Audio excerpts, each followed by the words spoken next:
ৰাজ্যত এতিয়া বিজেপিৰ পৰিৱৰ্তে চলিছে হিমন্ত বিশ্ব শৰ্মাৰ কোম্পানীৰ চৰকাৰ। যি চৰকাৰে অসমৰ ৰাইজৰ পৰা মাটি কাঢ়ি নি আদানী আম্বানীক গতাই দি সেই কোম্পানীবোৰৰ 50% অংশীদাৰিত্ব লৈছে মুখ্যমন্ত্ৰী হিমন্ত বিশ্ব শৰ্মাই। এই অভিযোগ গোৱালপাৰা পূব সমষ্টিৰ বিধায়ক A.K. ৰছিদ আলমৰ। মুখ্যমন্ত্ৰীৰ অচিনাকি মানুহ সন্দৰ্ভত প্ৰত্যাহ্বান জনাই বিধায়কগৰাকীয়ে কয়, দম আছে যদি তেওঁৰ কোম্পানীত কাম কৰি থকা সেই অচিনাকি মানুহসকলক খেদি দিয়ক। আজিৰ তাৰিখত মুখ্যমন্ত্ৰীৰ পত্নীতকৈ বেছি বিশ্বাসী মানুহজনো সেই অচিনাকি মানুহৰ এজন। নিজৰ সা সম্পত্তি ৰক্ষণাবেক্ষণ দিবলৈ তেওঁ অশোক সিংঘাল নামৰ এজন বেপাৰীক মন্ত্ৰী পাতিছে। কিন্তু মুখ্যমন্ত্ৰীৰ বিশাল সা সম্পত্তি অশোক সিংঘালেও চম্ভালিব পৰা নাই।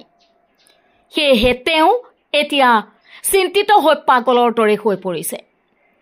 বিশাল সম্পত্তিৰ লালসাতে মুখ্যমন্ত্ৰীয়ে এতিয়া সাম্প্ৰদায়িক মন্তব্য কৰি সকলোকে একগোট কৰিবলৈ চেষ্টা কৰিছে যদিও অসমৰ মানুহে হিমন্ত বিশ্ব শৰ্মাৰ গোলাম হৈ থাকিব বিচৰা নাই। অসমৰ জনগণে এতিয়া মুক্তি বিচাৰিছে। গোৱালপাৰাৰ উচ্ছেদ সন্দৰ্ভত বিধায়কগৰাকীয়ে কয়, গোৱালপাৰাৰ উচ্ছেদ এক ডাঙৰ অন্যায় আছিল আৰু আমি ন্যায়ৰ অপেক্ষাত আছো। মুখ্যমন্ত্ৰীয়ে এতিয়া নিজে পতাজালত পৰিছে। গোৱালপাৰাৰ বহতিত এইদৰে মুখ্যমন্ত্ৰী হিমন্ত বিশ্ব শৰ্মাক সমালোচনা কৰে গোৱালপাৰাৰ পূব সমষ্টিৰ বিধায়ক A.K. ৰছিদ আলমে। মাটিয়াৰ পৰা চাহানুৰ ইছলামৰ ৰিপৰ্ট MT নিউজ। যে টুপনি কাণ নোহোৱা হয়, যে পাগল হয় না, হিমন্ত বিশ্ব শৰ্মাৰ টোপনি নোহোৱা হৈছে। টোপনি নোহোৱাৰ ফলত কি হৈছে আপোনালোকে গম পাই আছে। এতিয়া বিজেপি নোহোৱা হৈ আছে। কেইদিনমান আগত মধ্য অসমত অলপ বিজেপি AGP মিলি এটা প্ৰভাৱ আছিল। কমলতা কলিতা, বিনন্দ শইকীয়া, সত্যব্ৰত কলিতাকে ধৰি কেইদিনমান আগত আহিছে আমাৰ অশোক শৰ্মা। মানে বিজেপি শেষ। ইতিমধ্যে বিজেপিৰ মানুহে আমাতকৈ বেছি গম পাইছে যে বিজেপি এইটো চৰকাৰ হৈ থকা নাই, হিমন্ত বিশ্ব শৰ্মাৰ এটা কোম্পানী হৈছে।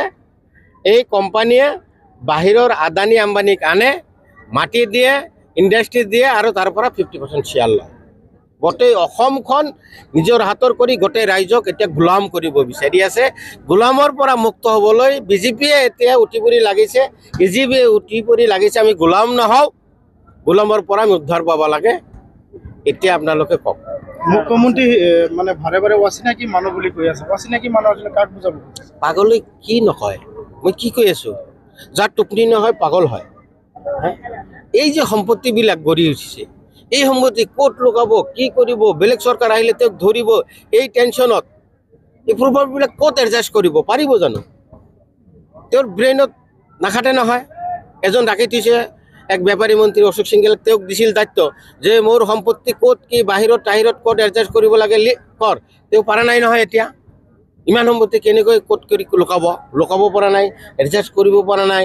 ইনকাম টেক্সৰ কথা আছে, চেল টেক্সৰ কথা আছে, বিভিন্ন ধৰণৰ কথা আছে। বেলেগ চৰকাৰ অহাৰ লগে লগে কি কৰিব, এইটোৰ কাৰণে তেওঁ এতিয়া টোপনি নহয়, এতিয়া পাগল হৈছে। এতিয়া বিশেষ সম্প্ৰদায় ক'ব, আৰু কিবা ক'ব।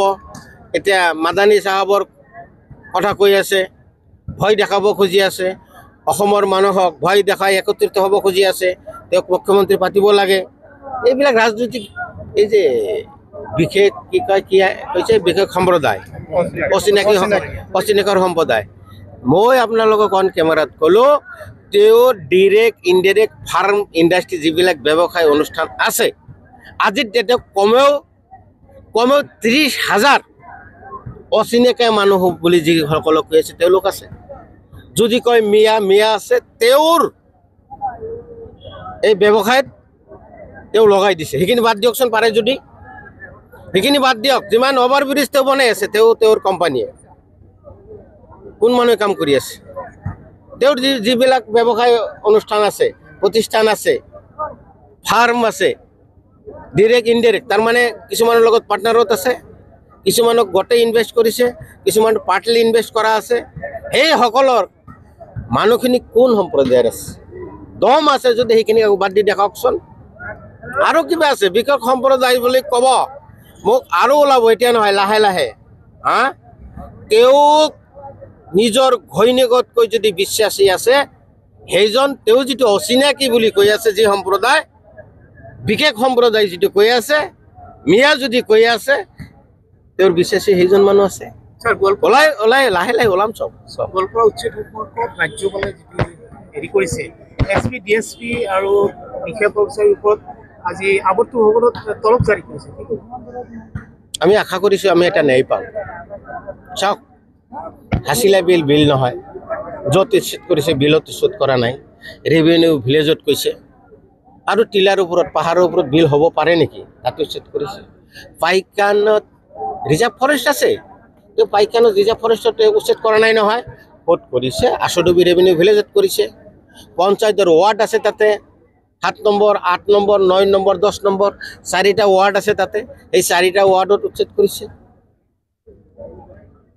তাৰেতো বিচাৰ হ'ব লাগিব না। বিজনেছ জমিদাৰে মাটি দিয়া সেইবিলাক মানুহক উচ্ছেদ কৰিছে, পাট্টা মাটি উচ্ছেদ কৰি আছে। এইবিলাক নিয়ম নহয় নহয়। তেওঁ এইবিলাক উচ্ছেদ মাত্ৰ 26 চনৰ ৰাজনৈতিক ইস্যুৰ কাৰণে কৰি আছিল, কিন্তু লাভ নহ'ব। এতিয়া তেওঁ জাতত ধৰাৰ কাৰণে, চবৰ জাতত ধৰে নহয়, সম্প্ৰদায় ধৰে নহয়।